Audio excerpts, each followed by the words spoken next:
प्रिय विद्यार्थियों, मैं डॉक्टर श्रीकांत व्यास।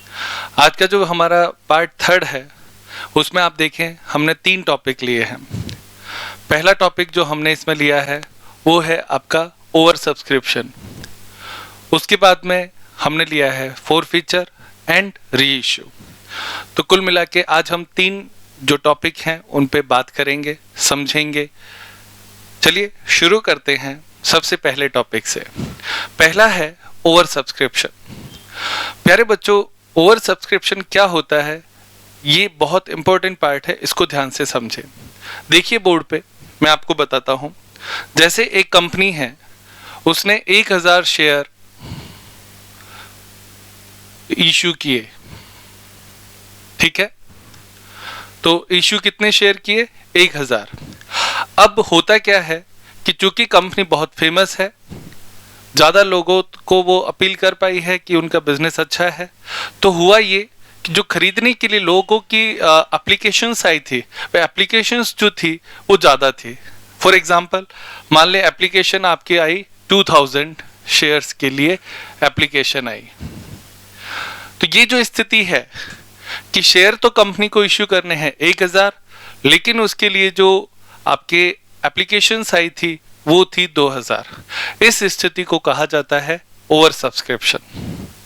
ऐसी स्थिति में कंपनी क्या करती है उसको आज हम समझेंगे। प्यारे बच्चों, इसमें होता क्या है, कंपनी अब 1000 से ज्यादा शेयर इश्यू नहीं कर सकती है। ये बात पहले आपको दिमाग में रखनी है। उसको सिर्फ 1000 शेयर ही इश्यू करने हैं, और करने किनको हैं? जो 2000 एप्लीकेशंस आई हैं उन्हीं को। तो ऐसा करने के लिए वो क्या करेगी, वो जो गाइडलाइन होती है, कंपनी एक्ट में गाइडलाइन है, उसके अनुसार उसको करेगी। अंतर नियमों में जो उसकी व्यवस्था है उसके अनुसार करेगी। पर मैं आप लोगों को एक क्वेश्चन के पॉइंट ऑफ व्यू से 2 बातें इसमें बता देता हूं। पहला जो तरीका होता है वो होता है यथा अनुपात, प्रो रेटा बेसिस या प्रोपोर्शनेट। प्रोपोर्शनेट बहुत सिंपल एक न्यायिक तरीका है जिसके अंतर्गत हर व्यक्ति को अनुपातिक दिया जाएगा। मान लो किसी व्यक्ति ने आपके 100 शेयर एप्लीकेशन दी है कि 100 शेयर लेने हैं उसको। अब हमारा जो अनुपात यहाँ पे बन रहा है इस एग्जाम्पल में, वो देखिए 2000 एप्लीकेशन है और 1000 शेयर है। यानी यदि कोई व्यक्ति 2000 मांगे तो उसको हम 1000 देने वाले हैं, यानी आधा। तो मान लो किसी व्यक्ति ने 100 शेयर मांगे हैं तो हम उसे 50 देने वाले हैं। ये यथानुपात कहलाता है। दूसरा तरीका होता है जिसमें हम यथानुपात नहीं करके कुछ सेगमेंट कर लेते हैं कि भाई इतने शेयर मांगे उनको इतना देंगे, इतने शेयर मांगे उनको इतना देंगे। ऐसे करके कुछ सेगमेंट वाइज जब हम करते हैं तो वो दूसरा तरीका हो जाता है। प्यारे बच्चों, मैं आप लोगों को जो ओवर सब्सक्रिप्शन में जर्नल एंट्रीज होती हैं उनके बारे में थोड़ा सा बताता हूं। पहले जर्नल एंट्रीज कौन सी होती है, चूंकि तरीके हमने सीख लिए हैं। जर्नल एंट्री में 2 जर्नल एंट्री आपके ओवर सब्सक्रिप्शन के कंडीशन में बढ़ जाएंगे। एक, अगर ओवर सब्सक्रिप्शन में पैसा बहुत ज्यादा है तो लौटाने की प्रविष्टि। दूसरी, अगर वो पैसा ज्यादा आ चुका है और हम उसे लौटा नहीं रहे हैं तो ऐसी स्थिति में उस एप्लीकेशन मनी को आगे की आगामी जितनी भी कॉल्स और अलॉटमेंट के लिए पैसे चाहिए उन पर एडजस्ट करने की, यानी एडवांस जो हमें मिल गया है उसको आगे जो हम उनसे मांगने वाले हैं उसको आपस में एडजस्ट करने की। तो चलिए देखते हैं जर्नल एंट्रीज कौन सी जर्नल एंट्रीज के अंतर्गत करते हैं जल्दी से। सबसे पहले आप देखिए ओवर सब्सक्रिप्शन में नंबर 1 जो जर्नल एंट्री है वो है return of excess application money. जब आपके पास एक्स्ट्रा एप्लीकेशन मनी आ जाती है और आप उसे रिफंड करने वाले हैं या रिटर्न करने वाले हैं तो उसकी जर्नल एंट्री होगी share application account DR to bank. चूंकि हम पैसा लौटा रहे हैं इसलिए टू बैंक होगा। और दूसरी जर्नल एंट्री जो इसके अंतर्गत हमारे सामने बनती है वो है आपके adjustment of excess application money, यानी उस एक्सेस पैसे को एडजस्ट करना। आप जैसे एक कॉमन एंट्री देख रहे हैं जिसमें सारी बातें आ गई हैं। शेयर एप्लीकेशन का जो पैसा आपके पास सरप्लस है, एक्सेस है, उस एक्सेस मनी को आप अलॉटमेंट पे, सिक्योरिटी प्रीमियम पे, फर्स्ट कॉल पे, सेकंड कॉल पे, इन पे एडजस्ट कर सकते हैं। अब इस एंट्री में ये सारे नाम इसलिए लिख दिए कि जहां तक पैसा हो वहां तक एडजस्ट होगा। उनका क्रम जो है वो आपके सामने है कि आपके allotment, premium, first call, second call, इस क्रम में करते जाओ जैसे जैसे होता जाएगा। तो ये आपकी कहलाता है एडजस्टमेंट। और इसकी जनरल एंट्री भी आपने देखी, बहुत आसान है। शेयर एप्लीकेशन अकाउंट DR2 जिसके साथ उसको एडजस्ट कर रहे हैं उसका नाम लिखा जाएगा। प्यारे बच्चों, इन दोनों जनरल एंट्री का उपयोग कैसे करेंगे उसके लिए मैं आप लोगों के सामने एक एग्जाम्पल रखता हूं, एक क्वेश्चन रखता हूं जिसको आप देखें और उसको हम सॉल्व करेंगे। तो उससे आपको ओवर सब्सक्रिप्शन में जनरल एंट्री कैसे होगी, क्या प्रभाव होते हैं, उनको हम समझ पाएंगे। जल्दी से देखिए, आपकी स्क्रीन पे क्वेश्चन है और उसके बारे में आपको बता दो। क्वेश्चन को याद रखना है क्योंकि आगे जब सॉल्यूशन आएगा तो दिमाग में क्वेश्चन होना जरूरी है। देखिए, ये देखिए आपकी स्क्रीन पे, इसमें लिखा है practical question for over subscription. Number of share issued 1000, 1000 share issue किए गए हैं। Application was received for 2000 shares, 2000 share के लिए एप्लीकेशन रिसीव्ड हुई है। Allot these shares on pro rata basis और प्रोपोर्शनेट अलॉटमेंट, यानी हम यहाँ पे प्रोपोर्शनेट अलॉटमेंट को ही सीख रहे हैं। देखें इसमें वो कहते हैं ऑन एप्लीकेशन 4 रुपए है, ऑन अलॉटमेंट 3 रुपए है, फर्स्ट एंड फाइनल कॉल के साथ 3 रुपए है। तो 4, 3, 3। अब इसमें 2 कंडीशन आपको दी है, उन दोनों कंडीशन को हमें सॉल्व करना है।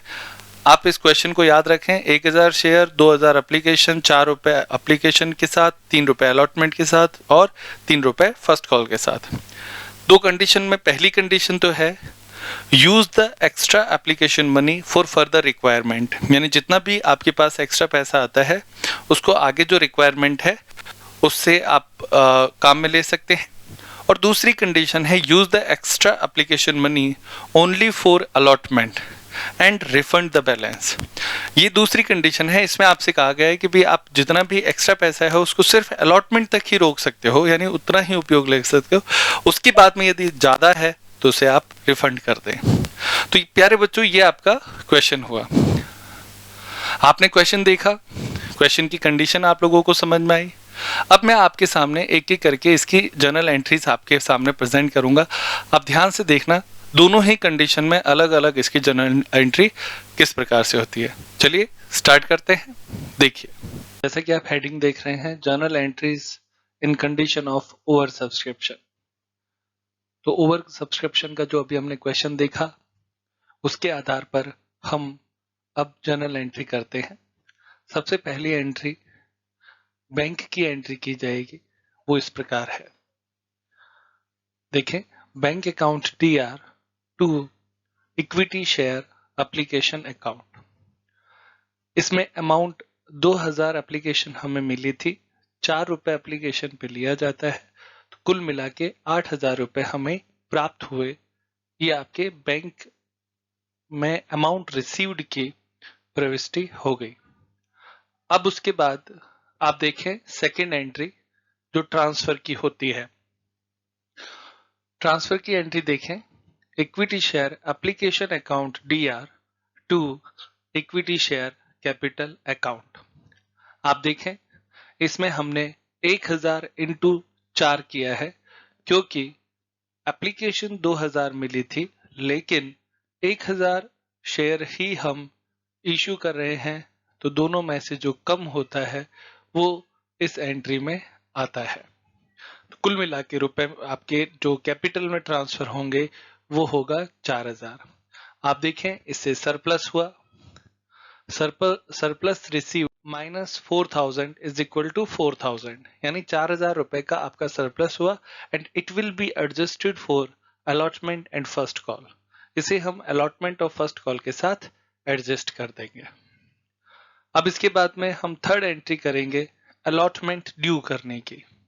तो अलॉटमेंट ड्यू करने की जनरल प्रविष्टि आप देखें, equity share allotment account DR to equity share capital. प्यारे बच्चों, इसमें आपके 1000 इंटू 3 किया क्योंकि 3 रुपए ही थे, 1000 शेयर से थे, तो 3000 रुपए हमें ड्यू किए हैं इसमें।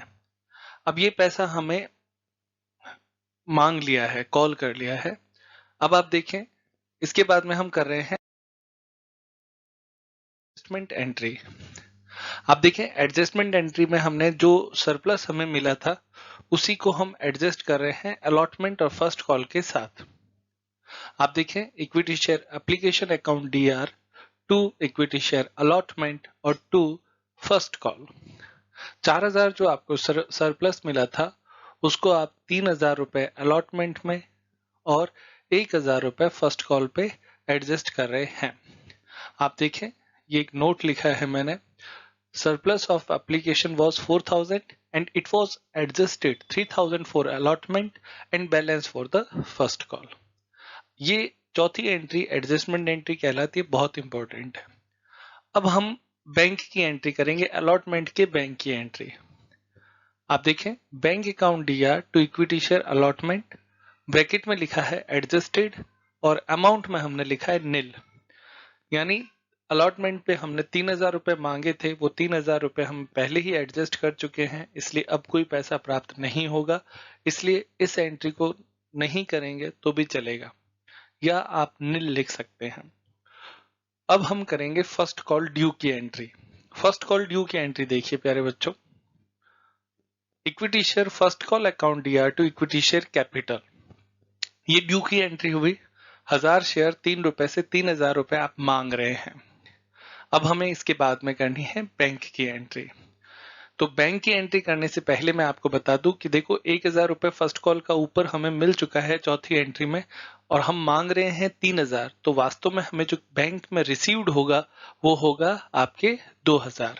देखिए bank account DR to equity share आपके फर्स्ट कॉल, तो ये आपके फर्स्ट कॉल यहाँ पे लिखना है।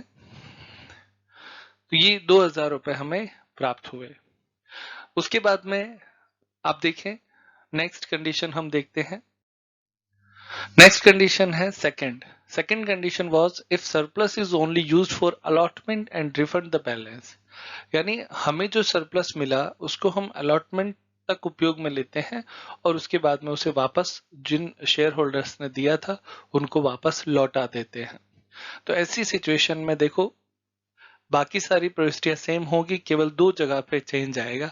आप देखें पहली entry bank account DR to application same 8000 से, दूसरी एंट्री भी सेम होगी 4000 से, तीसरी एंट्री भी सेम होगी 3000 से, यानी अलॉटमेंट के 3000 रुपए हम कॉल कर चुके हैं यहां तक।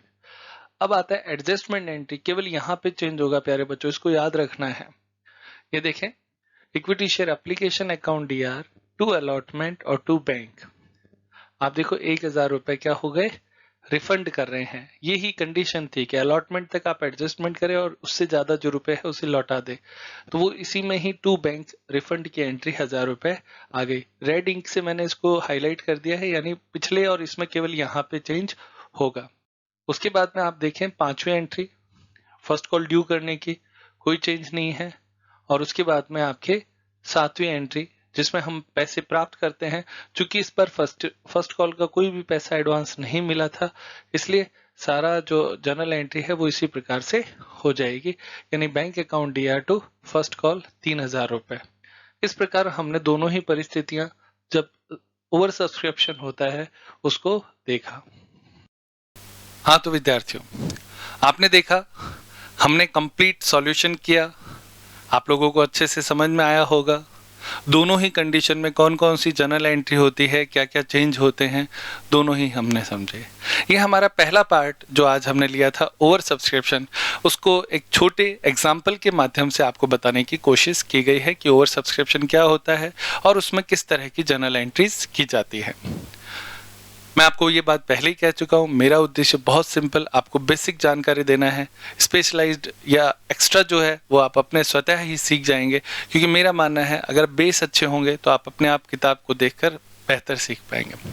अब हम चलते हैं सेकंड पार्ट। सेकंड पार्ट जो हमारा है वो है आपके share forfeited and re issue. ये दो बहुत इंपॉर्टेंट कंडीशन है। पहले मैं आपको शेयर फॉरफिटेड के बारे में बताता हूँ। प्यारे बच्चों, शेयर फॉरफिटेड का हिंदी शब्द होता है जब्त करना।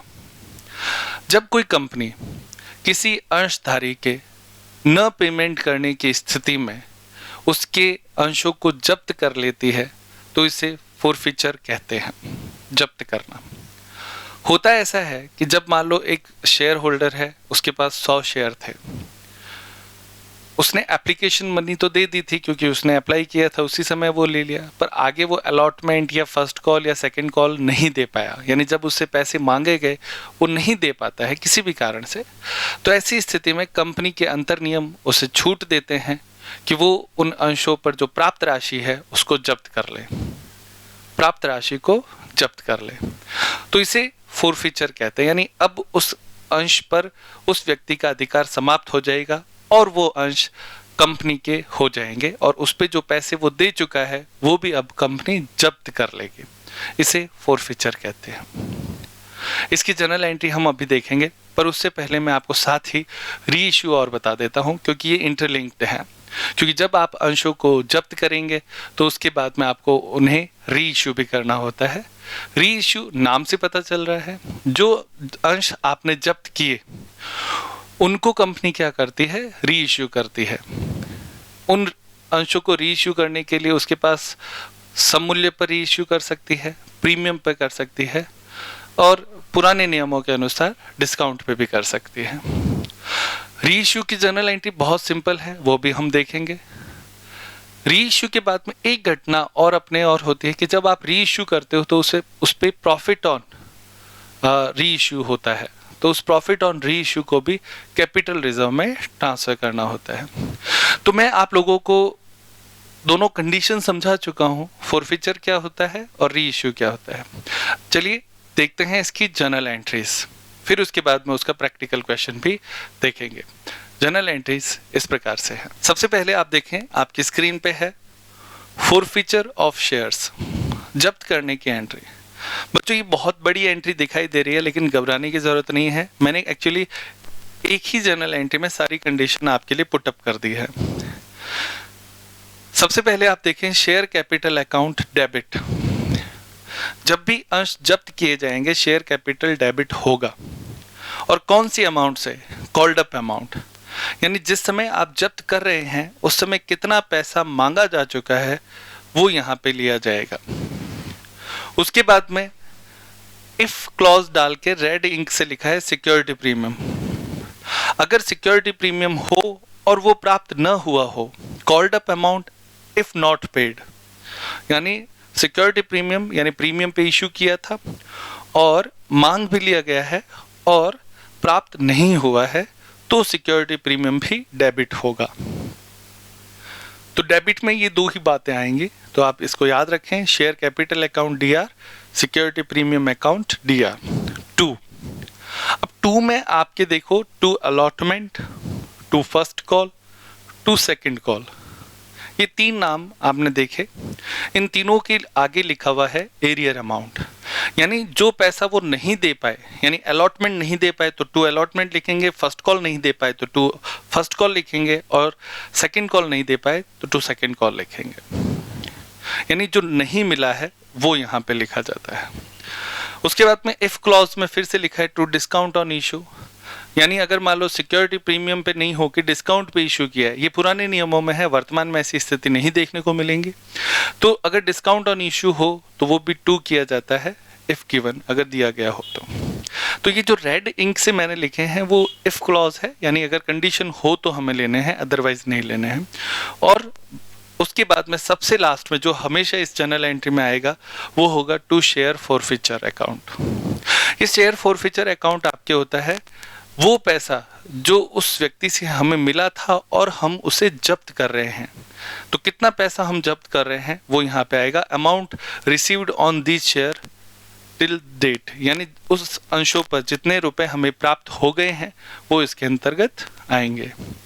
तो प्यारे बच्चों ये कंप्लीट जर्नल एंट्री आपके थी, जिसके अंतर्गत हमने ये पढ़ा कि सबसे पहले कैपिटल डेबिट होता है, जो पैसे नहीं मिले हैं यानी allotment, first call, second call, वो 2 में आएंगे, और जो अंतर होगा, डिफरेंस होगा, वो उस व्यक्ति से मिले पैसे हैं जिसको हम जब्त करने वाले हैं, वो आपके फोरफीचर में आएंगे।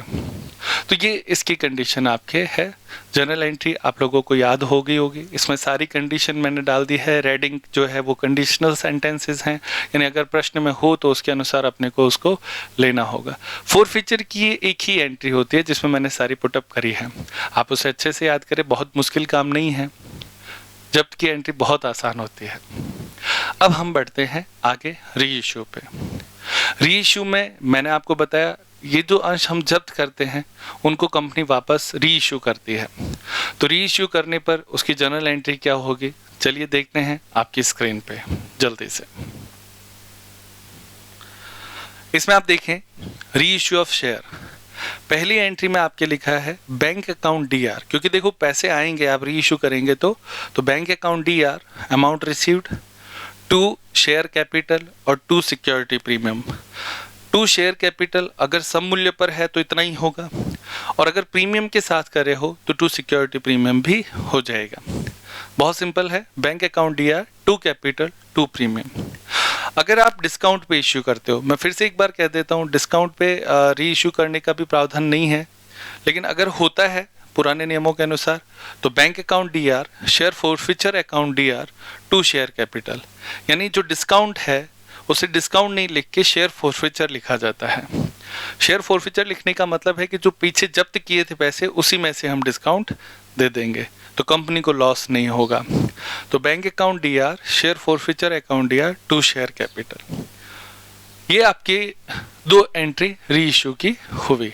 इसमें मैंने आपको एक सिंपल सी कंडीशन बताई, अगर सम मूल्य पर है तो bank account DR, to share capital, अगर प्रीमियम पे है तो टू प्रीमियम और हो जाएगा, अगर डिस्काउंट पे है तो शेयर फोरफिटेड डेबिट हो जाएगा। ये बस इतना ही होता है। अब इसमें एक जनरल एंट्री आपके और बनती है, वो होता है जब हम री इश्यू करते हैं तो उस पर जो प्रॉफिट हुआ उस प्रॉफिट को कैपिटल रिजर्व में ट्रांसफर करने की। देखिए आपकी स्क्रीन पे है इस प्रकार से, balance of share forfeited is transfer to the capital reserve account. Capital reserve में ट्रांसफर करने पर तो share forfeited account DR, to capital reserve, profit on reissue of share forfeited, shares transfer.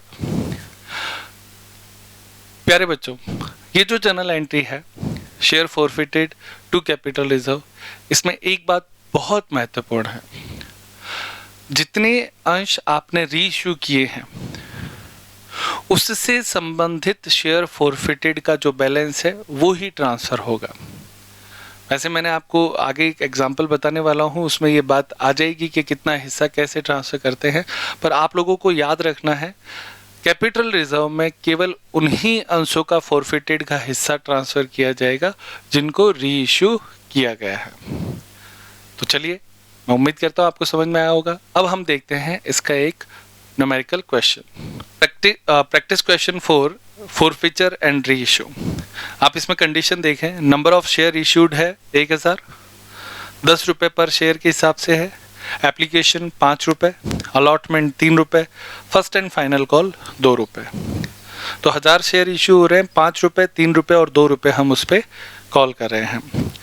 आगे एक पैराग्राफ में लिखा है, a share holder, यानी एक व्यक्ति share holder mister SKV who has 100 shares, जिसके पास 100 शेयर्स हैं, कुड नॉट पे अलॉटमेंट एंड फर्स्ट कॉल, तो वो आपके अलॉटमेंट और फर्स्ट कॉल का पैसा पेमेंट नहीं कर पाया, and his share were forfeited and, यानी उनको जब्त कर लिया गया, and half of these share were reissued to Mr UKV at 12 per share, उसमें से आधे शेयर ही केवल री इशू किए गए मिस्टर UKV को एट 12 रुपीज़ पर शेयर। 12 रुपीज़ का मतलब 10+2 प्रीमियम के साथ। प्यारे बच्चों, आपने देखा इस प्रश्न में हमने री इशू के लिए, फोरफीचर के लिए क्वेश्चन आपके लिए रखा है, जिसमें हमने कहा कि एक व्यक्ति है जिसके पास 100 शेयर है, उसके 100 शेयर जब्त कर लिए गए हैं क्योंकि उसने अलॉटमेंट और फर्स्ट कॉल जमा नहीं कराया था, और उन शेयर्स में से आधे यानी 50 शेयर ही री इशू किए गए हैं। देखिए इसकी जनरल एंट्री किस प्रकार से होती है। आप देखें, हम जनरल एंट्री करेंगे फोरफीचर और री इशू के लिए, वो इस प्रकार से होगी। पहले हमें फोरफीचर की जर्नल एंट्री करनी है वो आपके सामने देखिए इस प्रकार। आप देखें इसमें हमने 100 शेयर्स जो थे जिनका पेमेंट नहीं हुआ उसको हमने फोरफिट किया है। तो इसमें आप देखें जर्नल एंट्री बहुत सिंपल है, हम पहले सीख चुके हैं। Equity share capital account DR 100 into 10 यानी 1000 रुपए, ये हमारा क्या हो जाएगा शेयर कैपिटल, क्योंकि इसमें हमें वो अमाउंट लिखनी होती है जितनी हम उस शेयर पर जिस समय हम फोरफिट कर रहे थे कितनी कॉल कर चुके थे वो अमाउंट आती है। उसके बाद में 2 अलॉटमेंट और 2 फर्स्ट कॉल लिखा है। इसमें जो यहाँ पे वो लिखा जाता है जिसके पैसे नहीं मिले, तो वो हो गया एरियर।